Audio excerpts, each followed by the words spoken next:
দেৰগাঁওক সমজিলালৈ ৰূপান্তৰ মন্ত্ৰী সঞ্জয় কিষাণে আনুষ্ঠানিকভাৱে উদ্বোধন কৰে দেৰগাঁৱৰ সমজিলাৰ কাৰ্যালয়।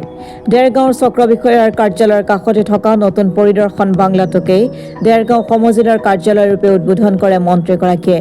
বৃহৎ উদ্বোধনী অনুষ্ঠানত গোলাঘাট জিলাৰ আয়ুক্ত পুলক মহন্তই আদৰণি ভাষণ প্ৰদান কৰাৰ পাছতেই দেৰগাঁও সমষ্টিৰ বিধায়ক ভৱেন ভৰালীয়ে ভাষণ প্ৰদান কৰে। ভাষণ প্ৰসংগত বিধায়কগৰাকীয়ে উপস্থিত ৰাইজৰ সন্মুখত সমজিলাৰ বিষয়ে বিভিন্ন তথ্য অৱগত কৰে। বিধায়কগৰাকীয়ে জানিবলৈ দিয়ে যে জিলা আয়ুক্তৰ প্ৰায় সকলোবোৰ কাম কাজ উপলব্ধ হ'ব সমজিলাৰ কাৰ্যালয়তো। এই কাৰ্যসূচীত উপস্থিত থকা সাংসদ কামাখ্যা প্ৰসাদ তাছাইও ৰাইজক উদ্দেশ্যি কৰি ভাষণ প্ৰদান কৰে। আনহাতে উদ্বোধক হিচাপে উপস্থিত থকা মন্ত্ৰী সঞ্জয় কিষাণে উপস্থিত ৰাইজক সমজিলাৰ মৰ্যাদা তথা সমজিলা হিচাপে মুকলি হোৱাৰ পাছত ৰাইজৰ সহজ হৈ পৰিব পৰা কাৰ্যসমূহৰ ওপৰতো আলোকপাত কৰি নিজৰ ভাষণ প্ৰদান কৰে। আজিৰ দিনটোত আচলতে মোৰ ক'বলৈ ভাষা নাই। প্ৰথমে মই অসমৰ মাননীয় মুখ্যমন্ত্ৰী অতি গতিশীল মুখ্যমন্ত্ৰী ডক্টৰ হিমন্ত বিশ্ব শৰ্মা দেৱক মই আন্তৰিক কৃতজ্ঞতা জনাইছোঁ। আৰু দেৰগাঁওবাসী ৰাইজৰ সহযোগত 1974 চনৰ পৰা আজিলৈকে নিৰবিচ্ছিন্নভাৱে মহকুমাৰ দাবী উত্থাপন কৰি থকা ৰাইজৰ মই আন্তৰিক কৃতজ্ঞতা জনাইছোঁ। আজি আমি সেই মহকুমাৰ দাবীতকৈও ওপৰত সমজিলা আমি আজি পালোঁ।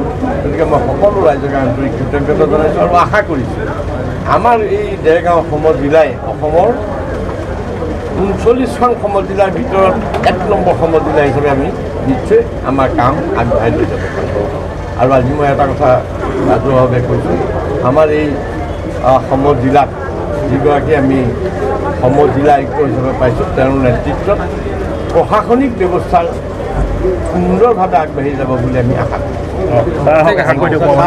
মুখ্যমন্ত্ৰী মহোদয়ৰ যিটো সপোন জনসাধাৰণৰ প্ৰতি সেইটো ৰূপায়ণ কৰাত সক্ষম হওক। আপোনালোকে আশীৰ্বাদ কৰিব আৰু সহযোগ কৰিব। Thank you. মই প্ৰথমে আপোনালোকৰ যোগেদি মাননীয় মুখ্যমন্ত্ৰী ডক্টৰ হিমন্ত বিশ্ব শৰ্মা ডাঙৰীয়াক অন্তৰকণে ধন্যবাদ জনাইছোঁ। তেওঁৰ শক্তিশালী পদক্ষেপৰ বাবেই আজি অসমত প্ৰায় 39খন সমজিলা অসমবাসীয়ে পাবৰ কাৰণে সক্ষম হৈছে। তাৰ ভিতৰতে এক ঐতিহ্যপূৰ্ণ স্থান দেৰগাঁও আজি বহুদিনীয়া পুৰণি ৰাইজৰ আশা পূৰণ কৰি পেলাই আমি আজি দেৰগাঁওক সমজিলা হিচাপে ঘোষণা কৰিবৰ কাৰণে সক্ষম হৈছোঁ।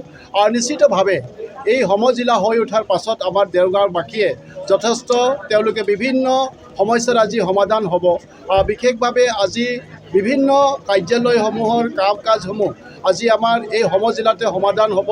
সেয়া ৰাজহুৱা হওক বা সেই স্বাস্থ্যৰ ক্ষেত্ৰতে হওক, শিক্ষাৰ ক্ষেত্ৰতে হওক ইত্যাদি বহুবিলাক বিভাগৰ কাম এতিয়া আমাৰ এই সমজিলাৰ কাৰ্যালয়তে সম্পূৰ্ণভাৱে সমাধান কৰিবৰ কাৰণে সক্ষম হ'ব। আৰু মই আশা কৰিছোঁ যে এই অঞ্চলৰ ক্ষীপ্ৰতাৰে উন্নয়নৰ দিশটো অগ্ৰসৰ হ'ব। কাৰণ আজি আমি সকলোৱে বিশেষভাৱে আমাৰ আয়ুক্ত ডাঙৰীয়াও থাকিব, তেওঁ দেখৰেখ কৰিব, আমাৰ বিধায়ক ডাঙৰীয়া থাকিব, সাংসদ ডাঙৰীয়া থাকিব। আমি সকলোৱে মিলি পেলাই আচলতে এই অঞ্চলৰ সৰ্বাংগীন উন্নতিৰ কাৰণে আমি কাম কৰিবৰ কাৰণে সক্ষম হ'ম। আৰু এটা অঞ্চলক উন্নয়নৰ ক্ষেত্ৰত নিশ্চিতভাৱে এনেকৈ ধৰণৰ ব্যৱস্থাবিলাকে আগুৱাই লৈ যাব।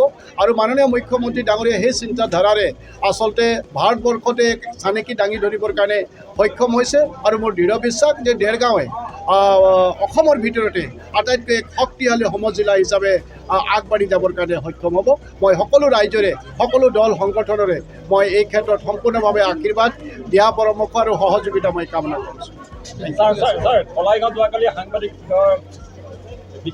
EM দিগন্ত বৰুৱাৰ খুলনা বাহিনীয়ে যোৱাকালি কলাইগাঁৱত সাংবাদিক আক্ৰমণ কৰিলে। বৰ্তমানো কিন্তু সেই খুলনা বাহিনীৰ এই বিষয়টো মই আচলতে অৱগত নহয়। যদি তেনেকৈ কিবা হৈছে নিশ্চিতভাৱে এইবিলাক চোৱা যাব, এইটো মই অৱগত নহয়। আৰু যদি এনেকৈ হৈছে দুৰ্ভাগ্যৰ কথা, মই এই বিষয়টো এতিয়ালৈকে মই বিশেষ অৱগত।